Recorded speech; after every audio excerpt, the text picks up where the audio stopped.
नमस्कार विद्यार्थी मित्रांनो, आज आपण बघणार आहोत 121 साहित्य विचार मधील पुस्तक क्रमांक 3 मधील साहित्य, समाज आणि संस्कृती यातील घटक क्रमांक 2 लेखकाचे व्यक्तिमत्व। ह्या घटकाचा अभ्यास केल्यानंतर आपल्याला व्यक्तिमत्व म्हणजे काय हे सांगता येईल। लेखकाच्या व्यक्तिमत्वाचे विशेष स्पष्ट करता येतील। लेखकाच्या व्यक्तिमत्वातील संवेदन क्षमता, शैशववृत्ती, अनुभव समृद्धी या घटकांचे आकलन होईल। लेखकाची आत्मनिष्ठा स्पष्ट करता येईल। साहित्य निर्मिती हा सर्वसामान्य व्यवहार नाही। संगीतकार, चित्रकार व शिल्पकाराप्रमाणे लेखक, कवी, साहित्यिक हा देखील प्रतिभावंत कलावंत मानला जातो। प्रतिभा ही एक निर्मितीक्षम शक्ती आहे। प्रतिभा ही निसर्गदत्त शक्ती मानली जाते। साहित्य निर्मितीमध्ये लेखकाच्या प्रतिभेबरोबरच कष्ट, प्रयत्न व परिस्थिती या गोष्टीसुद्धा महत्त्वाच्या ठरतात। एकूणच प्रतिभावंत लेखकाचे व्यक्तिमत्व हे सर्वसामान्य व्यक्तिसापेक्ष निराळे असते। लेखकाच्या व्यक्तिमत्वाचे स्वरूप कसे असते आणि अशा प्रतिभावंतांच्या व्यक्तित्वाचे घटक कोणते असतात यासंबंधी साहित्यशास्त्रात विचार केला जातो। व्यक्तिमत्व ही संकल्पना मुळात मानसशास्त्रातील आहे। समाजशास्त्र व मानसशास्त्र या विषयातही या संकल्पनेचा विचार केला जातो। संवेदनशीलता, शैशववृत्ती आणि जीवनविषयक दृष्टिकोन ही वैशिष्ट्ये सर्वसामान्य माणसाच्या व्यक्तिमत्वामध्येही असतात, परंतु लेखकाच्या व्यक्तिमत्वातील या वैशिष्ट्यांचा प्रत्यय त्याच्या निर्मितीमधून समाजात होत असतो। लेखक टीप कागदाप्रमाणे असतो। सामाजिक वास्तव तो आपल्या प्रतिभेने टिपून घेतो। त्या मूलद्रव्याच्या आधारे भाषिक निर्मिती करतो, तेव्हा त्याच्या संवेदना आणि मनाचा निरागसपणा, त्याच्या क्षमता असामान्य असतात असे लक्षात येते। लेखकाकडे या क्षमता जन्मजात असतात का हा एक प्रश्न आहे, कारण लेखकाच्या व्यक्तिमत्वाची जडणघडण सर्वसामान्य व्यक्तीप्रमाणे कुटुंबात व अवतीभोवतीच्या सामाजिक व्यवहारातच होत असते। पण लेखक म्हणून त्याचा व्यक्तिमत्वाला जी उंची प्राप्त होते ती त्याच्या लेखनाच्या मौलिकतेमुळेच। ही मूल्यात्मकता त्याच्या लेखनातील सौंदर्य तत्वांनी सिद्ध होत असते।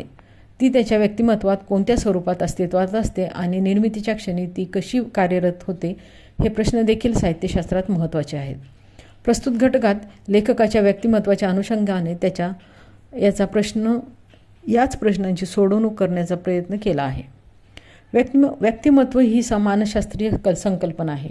सर्वसामान्य माणसाचे व्यक्तिमत्व कसे घडते असते, त्याच्या व्यक्तिमत्वाच्या जडणघडणीत कोणत्या घटकांचा प्रभाव असतो, त्याच्या घडणीत भोवतालचे सामाजिक पर्यावरण कसे जबाबदार असते याचा विचार करावा लागतो। लेखक हा निर्मितीक्षम कलावंत असतो। प्रतिभा ही त्याच्या व्यक्तिमत्वातील विशेष शक्ती असते। त्याच्या वैशिष्ट्यपूर्ण व्यक्तिमत्वाची जडणघडण कशी होते याचाही विचार आजवर साहित्यशास्त्रात कसा झाला आहे याचा आढावा घेण्याची गरज आहे। लेखक संवेदनशील असतो म्हणजे नेमके काय, त्याच्या संवेदनशीलतेचे स्वरूप कसे असते आणि ते त्याच्या वाङ्मयीन निर्मितीमध्ये कसे प्रकटते हे लक्षात घ्यावे लागते। विद्वत्ता, पांडित्य, अभ्यास व अनुभव समृद्धी या व्यक्तिमत्वातील घटकांचा लेखकाला कसा उपयोग होतो याचाही विचार प्राचीन काळापासून साहित्यशास्त्रात केलेला आहे। अर्थातच लेखकाचे लेखन मौलिक असेल, त्याच्या साहित्य निर्मितीचे समाजाला दीर्घकाळ वेळ लावले असेल तरच त्याच्या व्यक्तिमत्वातील अशा प्रकारच्या घटकांचा शोध घेतला जातो। त्यामुळे मौलिक नवनिर्मितीची लक्षणे कोणती हे निश्चित झाले की प्रतिभावंत लेखकाच्या व्यक्तिमत्वातील क्षमतांचा त्याच्या निर्मितीशी संबंध जोडता येतो। बासी मर्ढेकर यांच्या साहित्यकृतीमधील सौंदर्य तत्वाचा शोध घेताना लेखकाच्या आत्मनिष्ठेचा विचार केला आहे। लेखनपूर्व आत्मनिष्ठा आणि लेखनगर्भ आत्मनिष्ठा अशी त्यांनी विभागणी केली आहे। लेखकाच्या व्यक्तिमत्वाचा विचार करताना आत्मनिष्ठेचा विचारही क्रमप्राप्त आहे। व्यक्तिमत्व म्हणजे काय? प्रत्येक सजीव प्राण्याला एक रूप असते आणि दर्शनी व्यक्तिमत्व असते, परंतु व्यक्तिमत्व ही संकल्पना केवळ मनुष्य प्राण्याच्या संदर्भात वापरली जाते। रंग, रूप आणि शरीराचा बांधा यावरून सर्वसामान्यपणे एखाद्याचे व्यक्तिमत्व आकर्षक आहे असे म्हटले जाते, परंतु मानसशास्त्राच्या दृष्टीने तो व्यक्तिमत्वाचा एक भाग असतो। व्यक्तिमत्वाचा याचा अर्थ इतरांपेक्षा वेगळे अस्तित्व। व्यक्तिमत्व या संज्ञेला इंग्रजीत पर्सनॅलिटी असा शब्द आहे। पर्सोना या शब्दापासून पर्सनॅलिटी ही संज्ञा तयार झाली आहे. पर्सोना याचा अर्थ मुखवटा असा होतो. ग्रीक रंगभूमीवर नट तोंडावर मुखवटा घालत, जशी भूमिका तशा प्रकारचा मुखवटा असे. त्यावरून रंग, रूप व आवाज या बाह्य दर्शनाला पर्सनॅलिटी असा शब्द योजला गेला. परंतु आज पर्सनॅलिटी किंवा व्यक्तिमत्व ही संज्ञा व्यापक अर्थाने वापरली जाते, केवळ बाह्यदर्शनी रूपाला लागू नाही. व्यक्तिमत्व हे संज्ञेत व्यक्तीची शरीरयष्टी, चेहरापट्टी, ठेवण, बांधा त्याची बुद्धी कौशल्ये, क्षमता, अभिरुची, आवड निवड व वृत्ती प्रवृत्तींचाही अंतर्भाव होतो. ही सर्व वैशिष्ट्ये काही प्रमाणात जैविक तर काही प्रमाणात अवतीभोवतीच्या सामाजिक पर्यावरणातून संपादित केलेली असतात. याच अर्थाने व्यक्तीच्या व्यक्तिमत्वाचा विकास समाजामध्ये किंवा अवतीभोवतीच्या परिस्थितीत होतो असेही म्हटले जाते. मनुष्याच्या गुणसूत्रामध्ये त्याची जैविक वैशिष्ट्ये निश्चित केली असतात. जीवशास्त्राच्या या क्षेत्रामध्ये आज मोठे संशोधन झाले असून जिनोम म्हणजे एखाद्या व्यक्तीच्या जैविक स्वरूपाचा नकाशा मांडता येऊ शकतो. याचा अर्थ असा की व्यक्तिमत्वातील बरीच वैशिष्ट्ये ही व्यक्तीला आनुवंशिकतेमुळे प्राप्त झालेली असतात. थोडक्यात अनुवंशिकता, सुप्त शक्ती, प्राप्त झालेली सामाजिक परिस्थिती आणि बालपणापासून वाट्याला आलेले अनुभव यातूनच व्यक्तीचे व्यक्तिमत्व घडत असते. या सर्व घटकांच्या परिणामातून त्या व्यक्तीची जीवनाकडे पाहण्याची दृष्टी तयार होते. त्या दृष्टीतून व्यक्ती समोर आलेल्या परिस्थितीचे आकलन करते, त्याप्रमाणे तिचे वर्तन घडत असते. या सर्वांची गोळाबेरीज म्हणजे व्यक्तिमत्व होय. थोडक्यात व्यक्तिमत्व म्हणजे शरीररचना, वर्तनविशेष, अभिरुची, अभिवृत्ती, कार्यक्षमता, कर्तृत्व आणि कला यांची वैशिष्ट्यपूर्ण संघटन होय, अशी व्याख्या करता येते. व्यक्तीचा स्व म्हणजे तिच्या व्यक्तिमत्वाचा केंद्रबिंदू असतो. समाजातील सामाजिक व्यवहारातील अनुभवांमुळे व्यक्तिमत्वाचा विकास होत असतो. व्यक्तिमत्वाचा विकासावर प्रभाव गाजविणारे घटक पुढीलप्रमाणे आहेत. शरीररचना. व्यक्तीच्या शरीररचनेचा त्याच्या एकंदरीत व्यक्तिमत्वावर प्रभाव पडत असतो.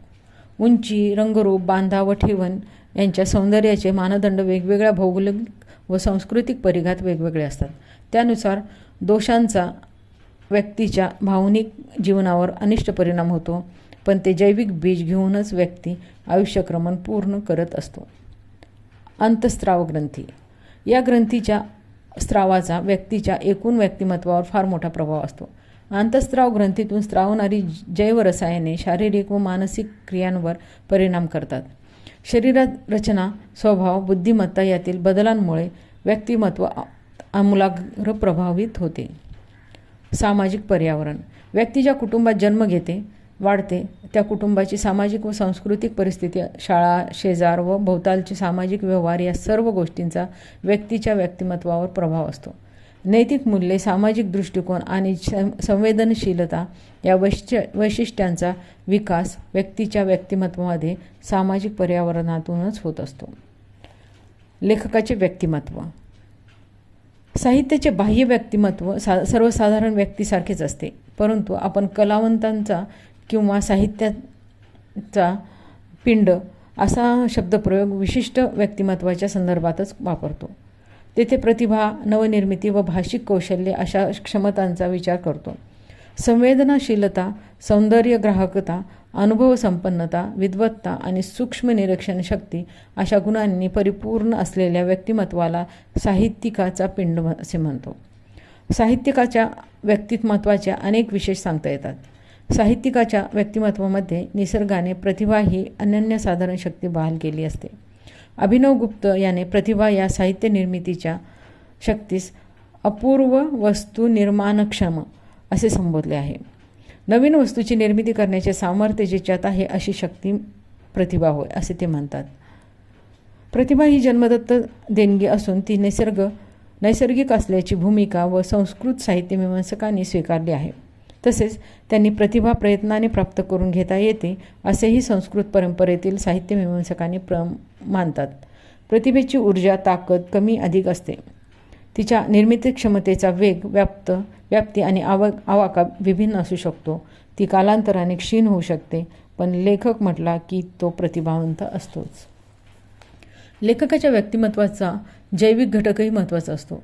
कोणत्या वयात लेखकांनी प्रतिभा अधिक निर्मितीक्षम असते हेही पाहण्यासारखे आहे. लेखक हा प्रतिभावंत असला तरी तो समाजाचा एक सदस्य असतो, एक मानव समूहाच्या संस्कृतीचा एक घटक असतो. त्याच्या व्यक्तिमत्वाच्या जडणघडणीमध्ये सामाजिक आणि सांस्कृतिक प्रेरणा गुंतलेल्या असतात. त्याचाही विचार व्यक्तिमत्वाच्या संदर्भात महत्त्वाचा आहे. या संदर्भात सुधीर रसाळ म्हणतात, आपल्या बुद्धीची आणि कल्पनाशक्तीची स्वायत्तता टिकून स्वतःचे अनन्यसाधारण संवेदनशीलता घडविण्याच्या माणसाच्या ठिकाणी असणाऱ्या क्षमतेतून कलांचा जन्म होत असतो. लेखक कलावंतांच्या ठिकाणी स्वतःची खास संवेदनशीलता घडवण्याचा विशेष ताकद असते. लेखकही मानवी व्यवहारात जीवन जगणारा चार चौघांसारखा एक माणूस असतो. त्यामुळे त्याच्या वाट्याला आलेले जीवन जगण्याला आवश्यक असणारी संवेदनशीलता त्यालाही प्राप्त झालेली असते. त्याच्या जीवित हेतूमधून ती आकाराला आलेली असते. त्याच्या व्यावहारिक जगण्याला पूरक पोषक अशा संवेदनांचा स्वीकार करून ती अनुभव घडवते. त्यासाठी आवश्यक मूल्ये, प्रमाणके, श्रद्धा आणि विधिनिषेध यांचे अग्रानुक्रम एका व्यवस्था तिच्या निर्माण केलेली असते. लेखकाच्या व्यावहारिक निर्मितीक्षम संवेदनशीलतेचा एक स्तर असतो. ही संवेदनशीलता लेखकाच्या व्यावहारिक संवेदनशीलतेशी अतूटपणे जोडलेली असते. या दोन संवेदनशीलता एकमेकींपासून पूर्णपणे वेगळ्या करता येत नाहीत. व्यावहारिक संवेदनशीलतेने स्वीकारलेल्या काही अनुभवांवर प्रक्रिया करून लेखकाचे निर्मितीक्षम संवेदनशीलता ते अनुभव नव्याने स्वीकारते. व्यावहारिक संवेदनशीलतेचा अनुभवकोश निर्मितीक्षम संवेदनशीलतेची सामग्री बनू शकतो. लेखकाच्या व्यक्तिमत्वावर त्याच्या भौगोलिक आणि सामाजिक पर्यावरणाचा मोठा प्रभाव असतो. हे मान्य केल्यानंतर भोवतालच्या वास्तवाला लेखकाचे व्यक्तिमत्व कसे सामोरे जाते आणि त्याचे अनुभवरूपी प्रतिबिंब त्याच्या साहित्यातून कसे आढळते असा प्रश्न निर्माण होतो. द. के. बेडेकरांनी कवीच्या व्यक्तित्वाची मीमांसा करताना असे म्हटले आहे की अनुभव हा व्यक्तिनिष्ठ असतो, तर ज्ञान हे वस्तुनिष्ठ असते. तर कल्पना कशी असते असा प्रश्न उपस्थित करून त्यांनी उत्तर देताना म्हणतात की कलाकृतीचे स्वरूप अनुभव व ज्ञान यांच्यापेक्षा वेगळे व विलक्षण असते. या वेगळेपणाचे लक्षण शोधण्याच्या अनुषंगाने बेडेकर लेखक कवींच्या व्यक्तिमत्वाचा विचार मांडतात. बेडेकर यांच्या मते व्यक्तित्वाचा खरा आशय व्यक्तित्व व वास्तव आणि व्यक्तित्व व समाज यांच्या संबंधाचा विचार करूनच करता येतो. काही वास्तववादी समीक्षकांच्या वास्तववाद व बिंबवाद प्रतिबिंबवाद स्वरूपाचं आहे. त्यांच्या मते मन म्हणजे मेणाप्रमाणे ठसा उमटवून घेणारे द्रव्य. कवी लेखकाच्या मनाचे काम वास्तवतेचे नुसते प्रतिबिंब उमटवणे. वास्तव हेच क्रियाशील असते व परिणाम करते.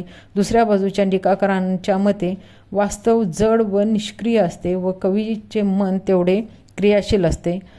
म्हणून जडाशी त्यांचा संघर्ष होतो व या संघर्षातून कला निर्माण होते, असे प्रसिद्ध विचारवंत व कादंबरीकार पु. य. देशपांडे यांचे मत होते. परंतु हे मत बेडेकरांना मान्य नव्हते.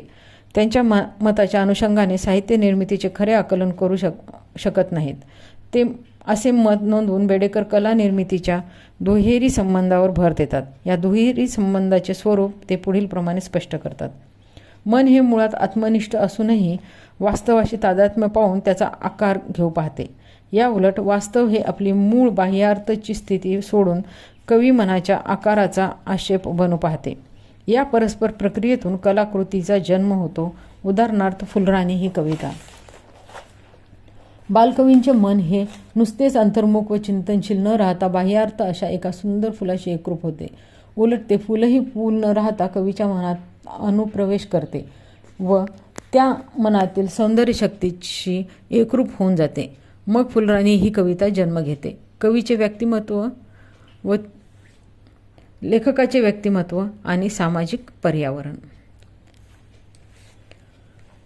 लेखक कलावंतांमधील प्रतिभा ही जन्मजात असली तरी ती अनुवंशिक असते असे म्हणता येत नाही. आई किंवा वडील प्रतिभावंत कवी लेखक आहेत म्हणून त्यांची अपत्य प्रतिभावंत निपजली अशी जागतिक पातळीवरील आणि मराठीतील अगदी अपवादात्मक उदाहरणे सापडतात. उलट आनुवंशिकता जुगारून मागच्या अनेक पिढ्यांमध्ये वाङ्मयीन प्रतिभेचा कोणताही वारसा न लाभलेल्या कुटुंबात अत्यंत मौलिक साहित्य निर्मिती करणारे लेखक कवी झाल्याचे आढळते. कलावंत हा इतरांपेक्षा वेगळा असतो खरा, पण तो वेगळेपणा कलात्मक निर्मितीच्या सामर्थ्यापुरता असतो. सामाजिकतेच्या बाबतीत कलावंत हा व इतर असा भेद नसतो. बेडेकरांच्या मते कलावंतांचे मन हे इतर व्यक्तींच्या मनाप्रमाणेच काही वैयक्तिक जन्मसिद्ध गुण घेऊन येते. कवी हा जन्मावा लागतो, केवळ परिस्थितीने वा शिक्षणाने बनविता येत नाही हे खरे, पण जन्मसिद्ध गुणांची ही शिदोरी कवीच्या व्यक्तिमत्वाला पुरते असे नाही. ते गुण म्हणजे केवळ काही संस्कारक्षम कल असतात. त्यांना जो आकार व प्रौढत्व येत जाते ते बाल्य, कुमारवय व प्रौढत्व यातील सामाजिक संस्कारामुळे येत जाते. हे सारे संस्कार कौटुंबिक जीवन, जातीचे जीवन, वर्गाचे जीवन व राष्ट्राचे जीवन यातून निघालेल्या व्यक्तींनी केलेले संस्कार असतात. एकंदर मानवी संस्कृतीचे आणि जुन्या व नव्या युगांचे संस्कारही या मर्यादित संस्कारात आपली भर घालतात.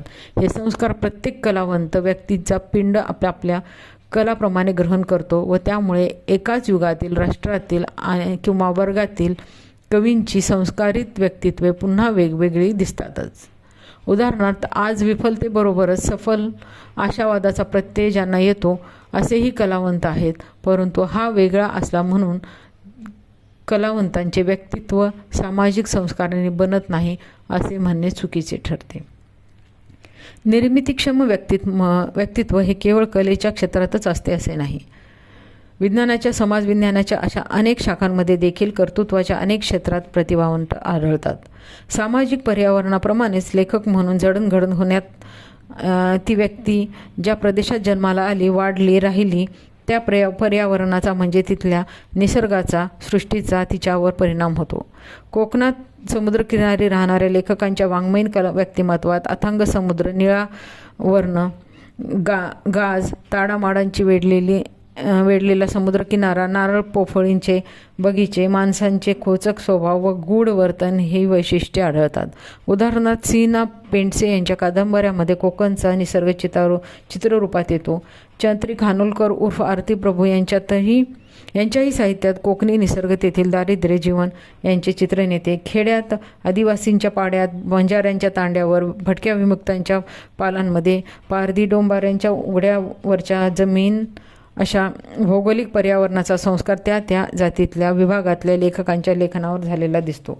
मराठीतील संतांचे काव्य गोतावळा, झोंबी, पाचोळा, चारापाणी, जांभळढव, भंडारभोग, चौंडक, सय, काया मातीत तहान, बोरमास, बिराड या साहित्यकृतीमधील जीवनचरित्रांवर त्या परिसराची विशिष्टता मोठ्या प्रमाणावर आहे. याचे कारण त्या परिस्थितीत लेखकांच्या व्यक्तिमत्वावरील भौगोलिक संस्कार त्याच्या निर्मितीमध्ये प्रभावी ठरतात असे म्हणता येते. दया पवार, अशोक वडकर, लक्ष्मण माने, नामदेव कांबळे, माधव कोंडविलकर, बाबाराव मुसळे, वीरा राठोड इत्यादी अनेक लेखकांच्या व्यक्तिमत्वावर त्यांच्या जातीसमूहाचा, प्रादेशिकतेचा व गावगाड्याचा खोल ठसा उमटलेला दिसतो. महानगरातील जीवन जगणाऱ्या लेखकांचे अनुभवविश्व, अजस्त्र असंख्य लोकसंख्या, माणसांचे मुंग्यासारखे लोंढे, मैलोनगणती पसरलेल्या वस्त्या, तस्करी, गुंडागिरी, वेश्या यांनी वेढलेले भोवताल, झोपडपट्ट्या, बकालपणा, गुदमरणारी धांदल आणि दुसरीकडे गगनचुंबी इमारत इथे समुद्रकाठचे महाल, उंची हॉटेल आणि मोटारी असे पंचतारांकित जीवन अशा विदीर्ण वास्तवाने भरलेले असते. मराठीत मर्ढेकर, गंगाधर गाडगीळ, जयवंत दळवी, चंद्रकांत खोत, भाऊ पाध्ये व नामदेव ढसाळ या प्रतिभावंत साहित्यिकांच्या साहित्यातून महानगरी जीवनाचे भयान रूप प्रत्ययास येते. यातूनच त्या साहित्यिकांच्या समग्र व्यक्तिमत्वावर महानगरी पर्यावरण कसे प्रभावी ठरले आहे ते जाणवते. लेखकाची संवेदनशीलता. संवेदनक्षम असणे हे लेखकाचे खास वैशिष्ट्य असते. सामान्य माणूस एखाद्या वस्तूकडे, दृश्याकडे, कलात्मक मांडणीकडे वरवरच्या सपाट दृष्टीने पाहतो. त्याच घटकाकडे लेखक आपल्या अंतर्भेदी दृष्टीने मनाच्या डोळ्याने पाहतो. काचेमधूनही दिसते जनाला, धोंड्यामधूनही दिसते कवीला, किंवा जे न देखे रवी ते देखे कवी. कलावस्तूच्या गाभ्यापर्यंत पोहोचण्याची ही चक्षु तिसरी शक्ती म्हणजे लेखक कवींची संवेदनशीलता होय. पण हे संवेदन म्हणजे भावनेची विवशता किंवा हळवेपणा नव्हे. वस्तूच्या अणुरेणूत शिरण्याची आणि त्यातले सूक्ष्मकण टिपण्याची क्षमता म्हणजे संवेदन क्षमता. साहित्यकृतीतील भावभावनांचे चढ उतार आणि आशयाचा परिपोष या सिद्धीमुळेच परिणाम साधतो.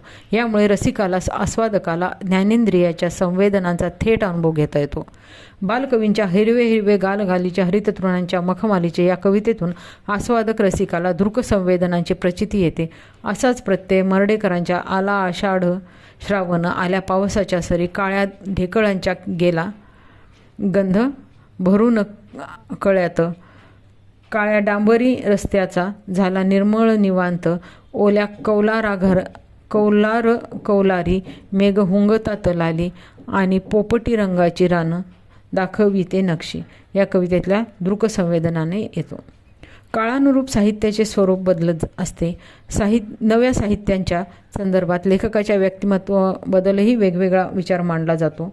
परंतु कोणत्याही काळात कोणत्याही भाषेत लेखकाच्या व्यक्तिमत्वाची मूलभूत वैशिष्ट्ये कायम असतात. संवेदनशीलता हे असेच मूलभूत वैशिष्ट्य आहे. लेखकाचे संवेदन अधिक सशक्त होते ते त्याच्या कल्पनाशक्तीमुळे. अनुभवाला अर्थपूर्णता देणारा हा महत्त्वाचा आधार आहे. प्रत्यक्ष लेखनाच्या वेळी कल्पनाशक्ती अतिशय उत्कट, तत्पर व रसरशीत असते. लेखकाच्या या संवेदन प्रकृतीत त्याच्या विविध जाणीवांचा समावेश असतो. लेखकाकडून कोणतेही वाङ्मय प्रकार हाताळला गेला तरी त्याच्या सर्व लेखनात अंतस्थपणे ही संवेदन प्रकृती सूत्ररूपाने जोडलेली असते. एखाद्या भाषेचा मुख्य प्रवाहातील साहित्य निर्मितीमध्ये लेखकाच्या अशा अवस्थेचे दर्शन अनेकदा आढळते. मराठी कादंबरीचा विचार करताना नासी फडके, माडखोळकर व वि स खांडेकर यांच्या कादंबऱ्यामध्ये मराठी साहित्य विश्वात जणू काही संपृक्त झाले होते. लेखकाची शैशव वृत्ती. व्यक्तीच्या जीवनातला 12व्या-14व्या वर्षापर्यंतचा काळ बालपणाचा असतो. या काळाचे वर्णन रम्य ते बालपण अशा शब्दात केले जाते. कारण या काळात बालकाच्या वृत्तीत ताजेपणा, निरागसता, संवेदनशीलता हे गुण असतात. पुढे समाजीकरणात व वेगवेगळ्या संस्थात्मक चौकटीतील संस्कारामुळे मुलांच्या जीवनातील बालपण हरवते. स्वाभाविकता, निरभ्र हळवेपणा, तीव्र संवेदनशीलता या गोष्टीपासून मूल दूर जाऊ लागते. त्यामुळे मुलांच्या स्वाभाविक निर्मळ, निर्भय व निरपेक्ष वृत्तींचा संकोच होतो. त्यांच्या नैसर्गिक उर्मी दाबल्या जातात. त्यांच्या बालपणाचे झुळझुळ प्रवाहीपण नष्ट होते. बालपणातील ही स्वच्छंदता, निरभ्रता, सैरभैर मनमुक्तता, संवेदनशीलता हेच प्रतिभावंत लेखकाच्या व्यक्तित्वाचे एक लक्षण असते. प्रौढपणातही लेखकाच्या वृत्तीमध्ये शैशववृत्ती कायम असावी अशी अपेक्षा असते. कारण त्याशिवाय तो अनुभवांना नैसर्गिक निर्मळतेने सामोरे जाऊ शकत नाही. मात्र व्यक्ती जशी जशी प्रौढ होत जाते तसतशी ती व्यवहारी बनते, स्वार्थी होते, मनाला निबरपणा येतो, वृत्ती बोथट होतात. वास्तवतेकडे निरागस वृत्तीने पाहण्याची क्षमता उरत नाही. डॉक्टर सुधीर रसाळ यांच्या मते मोठेपणी माणसाची जीवनपद्धती व अस्ताविषयी निश्चिती झाल्यामुळे लेखक त्यालाच अनुलक्षून अनुभव घेत असतो. बालपणी अशी निश्चिती नसते. सर्वच लहान मुलांमध्ये वस्तूंचे सजीवीकरण आणि मनुष्यीकरण करण्याची प्रवृत्ती दिसून येते. त्यांच्यात दोन वस्तूमधला सारखेपणा शोधण्याची, तुलना करण्याची वृत्ती नसते, तर ते दोन वस्तूमधील एकात्मता पाहतात. त्यांच्या मनात विविध संवेदना जशी ताजेपणा व उत्कटतेसह टिकविल्या जातात, तसेच त्यांच्यात एकात्मता प्रस्थापित करून म्हणजे रूपके घडवून त्यांचे व्यवस्थापन केले जाते. हे कल्पनाशक्तीचेच कार्य आहे. उदाहरणार्थ, मुले तोंडाने आवाज काढून मोटार चालवितात, आवाजानेच हॉर्न वाजवतात, हाताची स्टेअरिंगचा अभिनय करून ते गाडी वळवतात. कवी व मूल यांच्या मनोव्यापारात कोणते साम्य आहे याचा विचार के. बेडेकर यांनीही केला आहे. त्यांच्या मते नेहमीच्या साध्या शब्दात ह्या साम्याला रंगून जाण्याची शक्ती असे आपण म्हणू शकू. रंगून जाण्याच्या या प्रकारात एक दुहेरी क्रिया आहे हे आपण नेहमी ध्यानात घेत नाही. रंगून जाणे हा बालकांचा तसाच कवीचाही स्वभाव आहे व त्यात एक दुहेरी मनोव्यापार आहे. त्याचे स्वरूप एकदा स्पष्ट झाले की बालक व कवी यांच्या सामान्य मनोव्यापाराशी प्रौढाच्या व गद्य प्रवृत्तीच्या माणसांच्या मनोव्यापारांचा मेळ का व कसा बसत नाही ते कळते. रंगून जाण्यामध्ये कवीचे मन बाह्याशी एकरूप पावते, तसेच बाह्याला आत्मरूप करते. हा त्या मनोव्यापारातला दुहेरीपणा आहे. शास्त्रीय परिभाषेत ह्यालाच द्वंद्वात्मक म्हणावे लागेल. ह्यात द्वंद्व असे की बाह्याला आत्मसात करण्याची क्रिया व बाहेरून जाऊन तद्रूप होण्याची क्रिया ह्या मनाच्या दोन क्रिया परस्पराश्रयी असतात. तशीच परस्पर विरोधही असतात. अंतर्मुखता व बहिर्मुखता या दोन वृत्ती मिळूनच एक मनोव्यापार होतो. पण हे एकीकरण नुसते बेरजेसारखे नसते. उलट ह्या दोन वृत्तींची गती एकमेकांवर अवलंबून असते व परस्पर संघर्षाने ती वाढत जाणारी असते. थोडक्यात प्रौढपणी ही बालपणाची निरागसता जपणे हे लेखकाच्या व्यक्तिमत्वाचे एक मुख्य लक्षण असते. लेखकाची समृद्धी. अनुभवाची समृद्धी हा लेखक कवींच्या व्यक्तिमत्वाचा आणखीन एक विशेष. पण नुसत्या अनुभवांच्या समृद्धीला विशेष अर्थ नाही. प्रवासाचे महात्म्य सांगणाऱ्या केल्याने देशाटन या उक्तीला काका कालेलकर, राभी जोशी, गंगाधर गाडगीळ, मीना प्रभू यासारख्या रसिक लेखकांच्या संदर्भातच अर्थपूर्णता प्राप्त होते. ही अनुभवाची अर्थपूर्णता क्षेत्र आणि खोली या दोन दृष्टीने म्हणजे संख्यात्मक व गुणात्मक दृष्टीने मोजली जाते. लेखकाचे अनुभव विश्व मर्यादित आहे की व्यापक या पद्धतीने विचार केला जातो. न आपट्यांच्या कादंबऱ्यांचे सदाशिव पेठी अशा शब्दात ज्ञानेशकोशकार श्री व्य केतकर वर्णन केले आहे. हरिभाऊंचे अनुभव विश्व मध्यमवर्गीय पांढरपेशा स्त्री जीवनापुरते मर्यादित आहे असा त्यांच्या विधानाचा अर्थ आहे. बहुतेक मराठी लेखकांच्या बाबतीत तोकडे अनुभव विश्व असा आक्षेप घेतला जातो. या संदर्भात जातीविशिष्ट अनुभव क्षेत्राच्या मर्यादेचा विचार करावा लागेल. बहुसंख्य खेड्यापाड्यातील शेतकरी कुटुंबाची पार्श्वभूमी असलेल्या लेखकांच्या अनुभवाला ग्रामीण जीवनाची तसेच दलित लेखकांच्या अनुभवाला दलित जाती विशिष्ट अनुभवांची मर्यादा जाणवते. अर्थातच या निरीक्षणाला अपवादही आढळतात. विशेषतः महानगरी लेखकांचे अनुभव विश्वव्यापक दिसतात. भालचंद्र नेमाडे, भाऊपाध्ये, चंद्रकांत खोत इत्यादी ठळक उदाहरणे आहेत. अर्थात अनुभवाच्या विस्तारापेक्षा त्याच्या खोलीचे उत्कटतेने केलेले चित्रण महत्त्वाचे असते. लेखन मौलिक आणि प्रत्ययकारी व्हायचे असेल तर लेखकाला त्या संदर्भातील लौकिक पातळीवरील प्रत्यक्षातीलच अनुभव हवा हे खरे आहे. पण तसा तो नसेल तर लेखक प्रतिभा कौशल्यातून तो अनुभव जिवंत करू शकतो. प्रतिभावंत लेखकाचा अनुभव हा प्रतिभा पातळीवरचा असतो. त्याच्या व्यक्तित्वातील सूक्ष्म निरीक्षण शक्ती व संवेदनशीलता यामुळे तो अनुभव जिवंत करता येतो. पण तशा प्रकारचा प्रत्यक्ष अनुभव कोणत्याही लेखकाकडे असेल तर अनुभवातले सच्चेपण लेखनाला अनुभूतीची उंची देते. कोणत्याही जीवन क्षेत्रातला अनुभव उसना घेता येत नाही. एका खंडातून दुसऱ्या खंडात स्थलांतरित झालेल्याचा अनुभव कल्पनेने घेता येणार नाही. छळछावणीतले क्रौर्याचे अनुभव, महायुद्धातले उद्ध्वस्त जीवन असे अनेक अनुभव केवळ कल्पनेने रंगविता येणार नाही. तसेच पददलितांच्या विपन्नावस्थेचे चित्रणही सहजासहजी शक्य नाही. म्हणूनच बरेचसे लेखक साहित्यकृतीच्या निर्मितीआधीच त्या क्षेत्रातील अनुभव जाणीवपूर्वक घेतात असेही दिसते. कन्नड लेखक भैरप्पा यांचे पर्व हा महाभारतावरील कादंबरी प्रसिद्ध आहे. त्यांनी युद्धशास्त्राचा प्रचंड अभ्यास करून आपले लिखाण केले आहे. मराठीतही विश्वास पाटील, अनंत सामंत यांनी आपले अनुभव क्षेत्र विकसित करण्याचे जाणीवपूर्वक प्रयत्न केल्याचे लक्षात येते. अखेर प्रत्यक्षातील अनुभवसुद्धा लेखकाला भाषिक कृतीतून अनुभूतीच्या पातळीवर सिद्ध करावा लागतो. लेखकांजवळ अनुभवाचे मोठे गाठोडे असून चालत नाही. त्याला अनुभवाच्या तळाशी जाता यायला पाहिजे. तो अनुभव कल्पनीय करून त्याच्या कलानुभवात रूपांतर करून त्याला मुख्य आशयसूत्रांशी एकरस करता आले पाहिजे. हीच अनुभवाची श्रीमंती आहे. ह्या समृद्धीनेच लेखकाचे व्यक्तिमत्व तेजपुंज होते. लेखकाची आत्मनिष्ठा. बासी मर्ढेकर यांनी त्यांच्या वाङ्मय इन महात्मता या पुस्तकात लेखकाचे व्यक्तिमत्व इतरांच्या व्यक्तिमत्वापेक्षा कोणत्या अर्थाने वेगळे असते याची चर्चा केली आहे.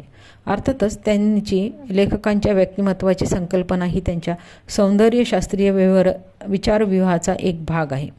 वाङ्मयीन कलाकृती ही एक ललितकलेचाच आविष्कार असून वाङ्मय कृतीतून लेखक सौंदर्य निर्मिती करीत असतो.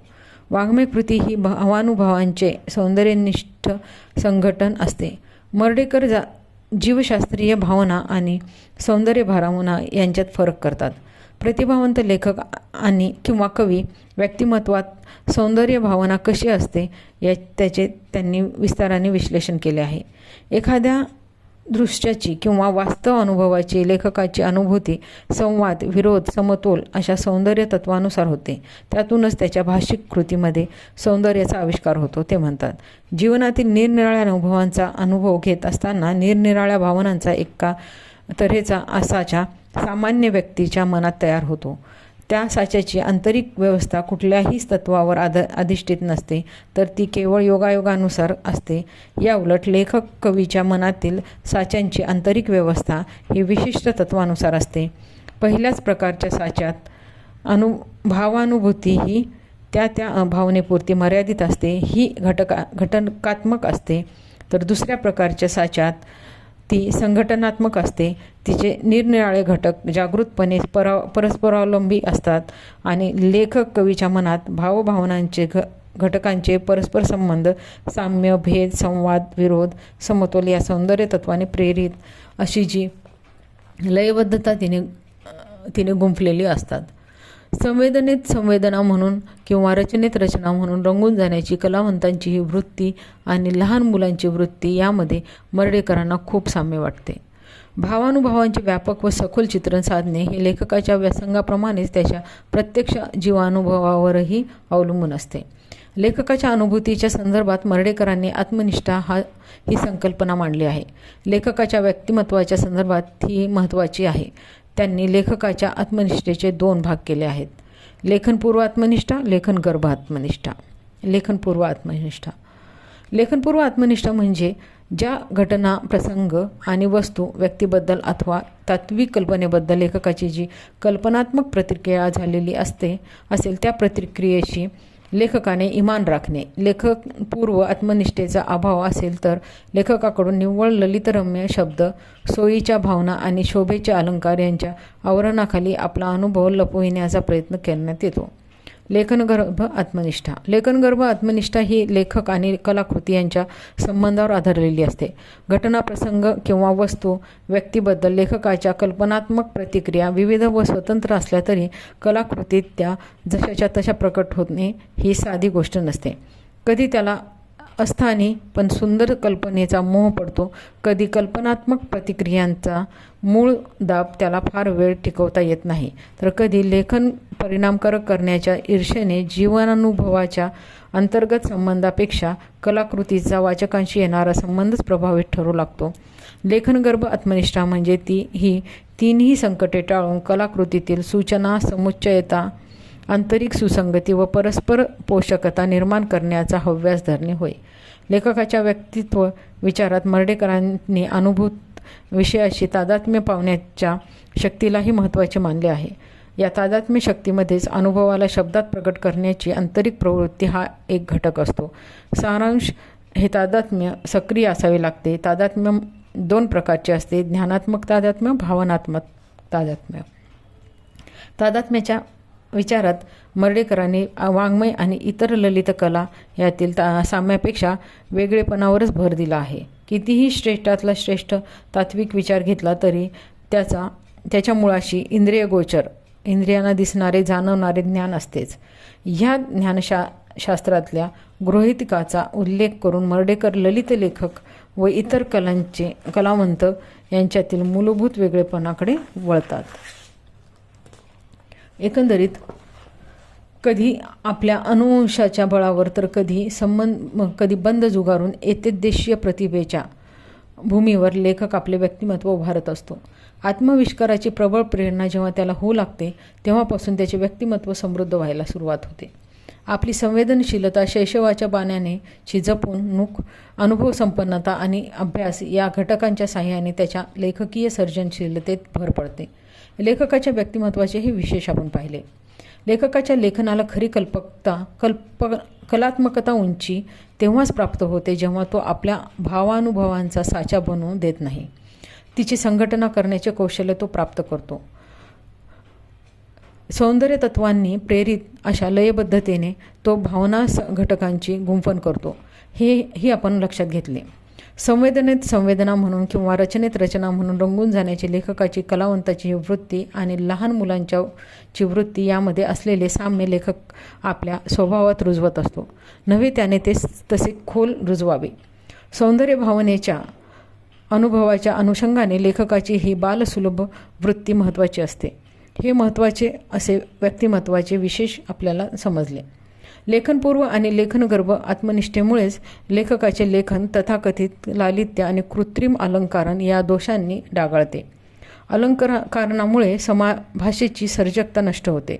भाषेवर तिच्या अंगाबाहेरचा अर्थ लादला जातो. तसेच लेखकाच्या कल्पनात्मक प्रतिक्रियांचे स्वरूप लेखननिष्ठ न राहता परावलंबी बनते. लेखनातल्या ह्या उणिवा आपल्या ध्यानात येतात. लेखकाला अस्थानी पण सुंदर संकल्पनांचा मोह पडू नये. लेखक परिणामकारक करण्यासाठी त्याने जीवानुभवाच्या प्रकटीकरणाकडे लक्ष द्यावे. वाचकांच्या अनुनयासाठी लिहू नये. ही लेखनीय पथ्ये आपल्याला समजतात. लेखकाने ज्ञानात्मक व भावनात्मक तादात्म्य साधून अनुभवाला शब्दांकित करण्याची प्रवृत्ती जोपासली तर त्याचे व्यक्तिमत्व समृद्ध होऊ शकते, हेही आपल्याला जाणवले. लेखकाच्या व्यक्तिमत्वाचा अर्थ वास्तव आणि समाज या दोन सूत्रांच्या समुचित आकलनावर अवलंबून असतो, याचेही आपणास ज्ञान होते. धन्यवाद.